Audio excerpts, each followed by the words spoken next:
اس طرح جو سید ہیں ان پہ جو آل امیہ نے ظلم ڈھائے ہیں وہ نسل در نسل ٹرانسفر ہوئے ہیں. سر آج آپ سندھ میں چلے جائیں نا تو آپ کو سید بتا دیں گے کہ محمد بن قاسم یہاں کیوں آیا تھا. آپ کو تو کتابوں میں یہ پڑھایا جا رہا ہے کہ جی وہ ایک خط لکھ دیا تھا یہاں سے, وہ راجہ دار ایک بچی کے ساتھ یہ ہوا تھا تو اس نے خط لکھ دیا تو آ گیا. یار وہ لوگ جو اپنے علاقوں میں بچوں اور بچیوں کے ساتھ ظلم کر رہے تھے وہ یہاں پہ راجہ دار سے لڑنے کے لیے آنا تھا انہوں نے.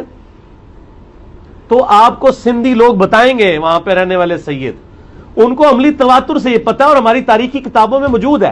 اور جب میں یہ باتیں کرتا ہوں کہتے ہیں یہ محمد بن قاسم کی تو انکار ہے. یار محمد بن قاسم کوئی اولیاء اللہ تھا, کوئی صحابی تھا جس کی جو ہے وہ ہو گئی ہے. تو وہ آپ کو بتائیں گے کہ آل امیہ کے مظالم سے جان بچا کر سید خاندان ہجرت کر کے سندھ آئے تھے.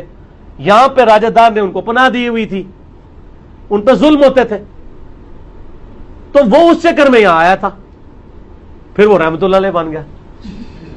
تو بن جاتے ہیں سر. آپ یہاں پہ دیکھ لیں کتنے رحمت اللہ علیہ بنے ہوئے ہیں. آپ دیوبندیوں سے پوچھیں کہ احمد بریلوی رحمت اللہ علیہ ہیں تو وہ آپ سن لیں وہ کیا کہیں گے, حالانکہ کروڑوں لوگ ان کو کہہ رہے ہیں.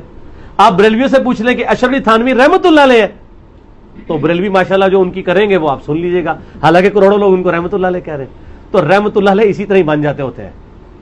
ان سے نہ دھوکہ کھایا کرے رحمت اللہ علیہ ہونے سے, ان لوگوں کے بنائے ہوئے ہوتے ہیں.